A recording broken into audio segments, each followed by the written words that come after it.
আপনারা কি জানেন এই হাফ চামচ আপনারা যদি রেগুলার আপনাদের খাবারের সাথে খান তাহলে আপনাদের স্ট্যামিনা কত বেড়ে যাবে, আপনাদের যে পার্ট আছে সেটা কত স্ট্রং হয়ে যাবে? না, জানেন না। তো চলুন আজকে আমি আপনাদেরকে বলি কিভাবে আপনারা এই তিলের বীজ খেয়ে আপনাদের পার্ট আছে সেটাকে স্ট্রং করবেন, আপনাদের যে তাড়াতাড়ি পড়ে যাওয়ার যে সমস্যাটা আছে সেটাকে ঠিক করবেন, আর আপনাদের যে আগের থেকেই সফট হয়ে যাচ্ছে সেটাকেও ঠিক করবেন। আমার পাটটা এত ছোট, একটু শক্ত থাকে না, একটু দাঁড়াচ্ছে না, ভালোভাবে আমি করতেই পারছি না। আমার বউ রোজ চিটচিট করছে, কি করি কিছুই বুঝতে পারছি না। তার মধ্যে বউয়েরও স্ট্যামিনা কমে যাচ্ছে দিন দিন, বিয়ে হয়ে গেছে অনেক দিন হয়ে গেছে, আর ভালো লাগছে না, ঘরে রোজ অশান্তি, কি করলে এটা থেকে সমাধান পাবো?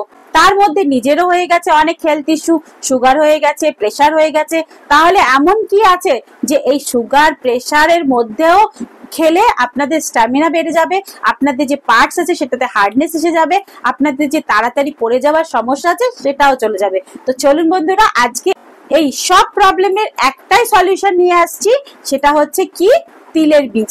আপনারা যদি এই তিলের বীজ রেগুলার আপনাদের খাবারের সঙ্গে নেন তাহলে আপনাদের এইসব প্রবলেম গুলো কিন্তু একদম সলভ হয়ে যাবে।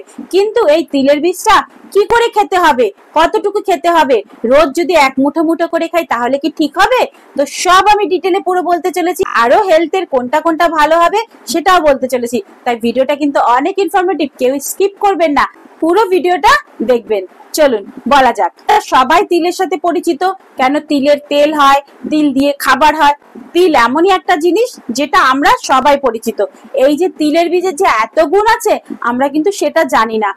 এই তিলের বীজে কি কি থাকে? Vitamin B, calcium, magnesium, zinc, phosphorus, iron, আর থাকে প্রচুর পরিমাণে ফাইবার, যেটা আমাদের শরীরে প্রচুর পরিমাণে প্রয়োজন।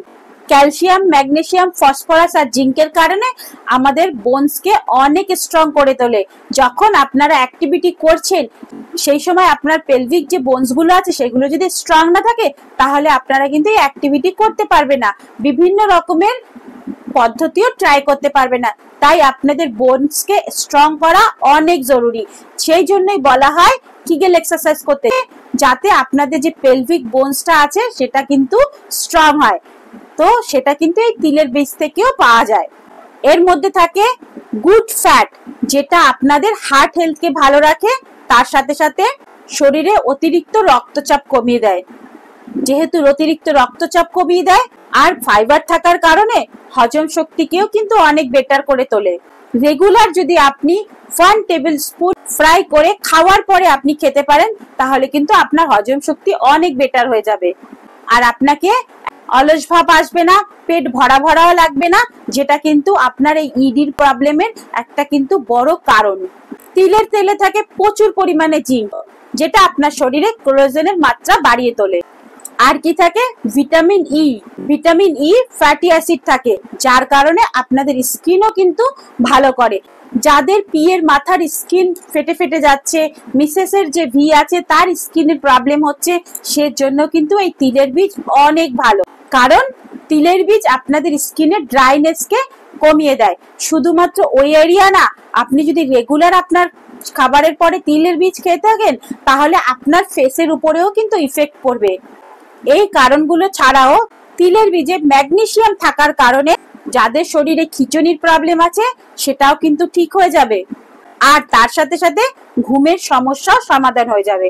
ঘুমের সমস্যা অনেকের আছে, আর এই ঘুম যদি ঠিক মতো না হয় তাহলে আপনারা প্রপার অ্যাক্টিভিটি কখনোই করতে পারবেন না, আপনাদের মাইন্ড ঠিক থাকবে না, আপনাদের চিড়চিড়াপন আসবে।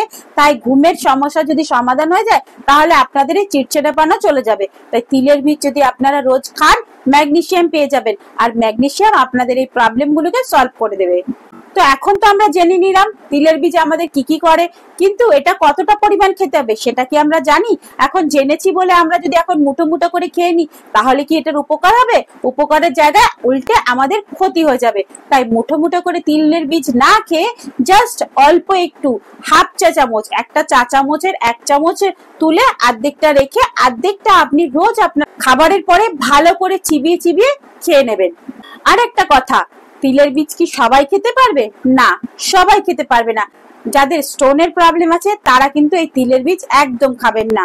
তাছাড়াও যাদের অ্যালার্জির সমস্যা আছে, অনেক আছে এই তিলের বীজ খেলে তাদের অ্যালার্জির সমস্যা হয়ে যায়, তো তারাও কিন্তু তিলের বীজ নেবেন না। তবুও বলছি আপনারা খাওয়ার আগে যদি দেখেন যে আপনাদের কোনো প্রবলেম হচ্ছে, একদিন 2 দিন খেয়ে আপনারা সোজা ডক্টরের কাছে যাবেন, জিজ্ঞাসা করবেন যে আপনি কি তিলের বীজটা নিতে পারবেন, তারপরেই কিন্তু আপনি নেবেন।